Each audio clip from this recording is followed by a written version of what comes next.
ചാലിയാർ പുരയിൽ നടത്തുന്ന പരിശോധനയുടെ ദൃശ്യങ്ങൾ പ്രേക്ഷകർ കാണുകയാണ്.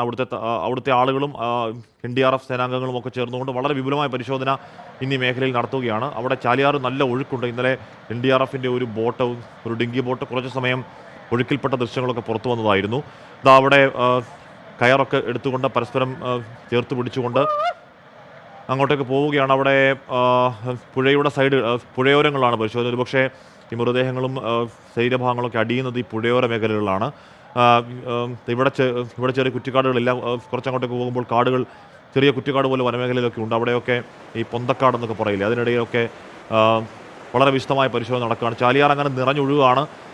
അവിടെയുള്ള ഒരു പ്രദേശവാസിയോട് സംസാരിക്കുമ്പോൾ കഴിഞ്ഞ 2 ദിവസങ്ങളിൽ ചാലിയാർ പുഴ കരകവിഞ്ഞൊഴിയാണ് വീടുകളിലൊക്കെ വെള്ളം കയറുന്ന പശ്ചാത്തലം ഉണ്ടായിരുന്നു. വെള്ളം കയറി ഇറങ്ങുമ്പോൾ സ്വാഭാവികമായും വീടുകളിലെ അഴുക്ക് നീക്കം ചെയ്യുക എന്നൊക്കെയുള്ള ഒരു പതിവ് പണിയാണ്. അപ്പോൾ ആ പണിയൊക്കെ ആയതുകൊണ്ട് സ്ഥിരം ചാലിയാറിലേക്ക് ഇറങ്ങുന്നവർ പോലും ഈ ദിവസങ്ങളിൽ അങ്ങനെ പുഴയിലേക്ക് ഇറങ്ങി നോക്കിയിട്ടില്ല. ഈ ദിവസങ്ങളിലാണ് ആ പരിശോധന കൂടുതൽ സജീവമാകുന്നത്. സമീർ ബിർഗിനി തുടരുന്നുണ്ട്. സമീർ, ഈ പുഴ കടന്നു വരുന്ന കുറച്ചധികം വനമേഖലയുണ്ട്. അങ്ങോട്ടേക്ക് അധികം ആളുകൾ പോകുന്ന സ്ഥലമല്ല. അവിടെ ആളുകൾ ജീവനോടെ പോലും ഉണ്ടോ എന്ന് സംശയിക്കുന്ന ചില പ്രേക്ഷകരുണ്ട്. അപ്പോൾ അതുകൂടി മുഖവിലേക്ക് എടുത്തുള്ള വ്യോമ നിരീക്ഷണവും പരിശോധനയും ഒക്കെ ഇന്ന് പ്രതീക്ഷിക്കണോ സമീർ? തീർച്ചയായും അങ്ങനെ തന്നെയാണ്. നമ്മൾ ഇപ്പോൾ ചാലിപ്പുഴയുടെ ഇരുട്ടുകുത്തി മേഖലയിലുള്ള കുറഞ്ഞ ഭാഗത്ത് സന്നദ്ധ പ്രവർത്തകർ പുഴ മുറിച്ച് കടന്നുകൊണ്ട്, നീന്തിയും നടന്നു മുറിച്ച് കടന്നുകൊണ്ട് പുഴയുടെ അക്കരെ ഒരു താടുവൽ പരിശോധനയ്ക്ക് വേണ്ടി പോകുന്ന ദൃശ്യങ്ങളാണ് നമ്മൾ കാണുന്നത്. ഇതിന് വളരെ വിപുലമായ തിരച്ചിലാണ് ഇവിടെ നടക്കുന്നത്. ഈ നിലവിൽ പുഴ മുറിച്ച് നടക്കുന്നത് പ്രദേശവാസികൾക്കാണ്. അവർക്ക് ചാലിയാറിന്റെ സ്വഭാവവും ഈ മേഖലയും വളരെ കൃത്യമായി തന്നെ അറിയാം. അതുകൊണ്ട് തന്നെ ആഴം കുറഞ്ഞ ഭാഗം കൃത്യമായി ഐഡന്റിഫൈ ചെയ്തുകൊണ്ട് അവർ പുഴ മുറിച്ച് കടന്ന് അക്കരത്തുള്ള കാടുകളിലേക്ക് തിരച്ചിലിന് വേണ്ടി പോകുന്നതാണ് നമ്മൾ കാണുന്നത്.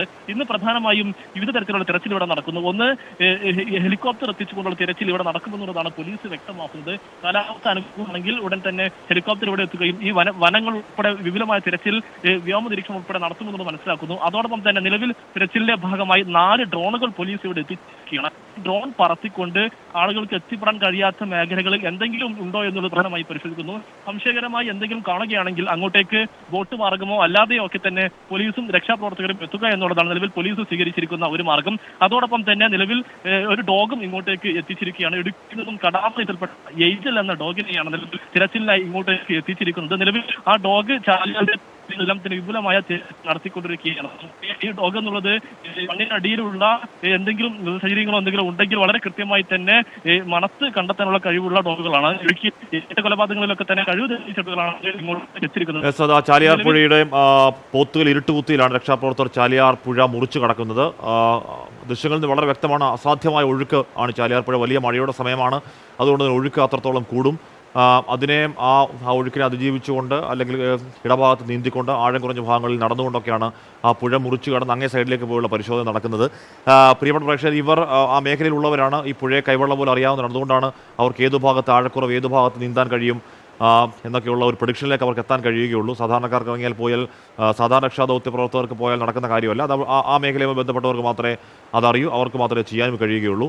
ഒരു രക്ഷാദൗത്യ പ്രവർത്തകൻ വളരെ സാഹസികമായ അക്കരയിലോട്ട് പോകുന്ന കാഴ്ചയാണ് പ്രേക്ഷകർ കാണുന്നത്. ഈ പുഴയോരങ്ങൾ കേന്ദ്രീകരിച്ചെന്ന് പറഞ്ഞാൽ ഇതുപോലെ മരങ്ങളൊക്കെ വന്ന് അടിഞ്ഞിട്ടുണ്ട്. മരങ്ങളുടെ ഭാഗങ്ങളൊക്കെ അവിടെയുണ്ട്. അതിനിടയിൽ എവിടെയെങ്കിലും ഉണ്ടോ ഏതെങ്കിലും ശരീരങ്ങളോ ശരീരഭാഗങ്ങളോ എന്ന വളരെ സങ്കടകരമായ, ദൗർഭാഗ്യകരമായ ഒരു പരിശോധന എന്ന് തന്നെ പറയേണ്ടി വരും. ആ രീതിയിലുള്ള പരിശോധന അവിടെ പുരോഗമിക്കുകയാണ്. ഉരുൾപൊട്ടൽ, ഏറ്റവും ഒടുവിൽ വരുന്ന വാർത്ത, ഇടുക്കി അണക്കെട്ടിലും മുല്ലപ്പെരിയാർ അണക്കെട്ടിലും ജലനിരപ്പ് ഉയരുന്നു എന്നാണ് വാർത്ത.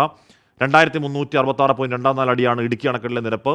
മുല്ലപ്പെരിയാറിലത് 131.55 എപ്പോഴും 2 റൂൾ കവർ പരിധിയിലും താഴെയാണ് 2 അണക്കെട്ടിലെയും ജലനിരപ്പ് എന്നൊരാശ്വാസമുണ്ട്. മുല്ലപ്പെരിയാറിനെ കുറിച്ചുള്ള ചർച്ചകൾ കൂടി ഈ സമയത്ത് കമന്റ് ബോക്സിലും മറ്റും സജീവമാകുന്നുണ്ട്. നമുക്കത് സംസാരിക്കണം.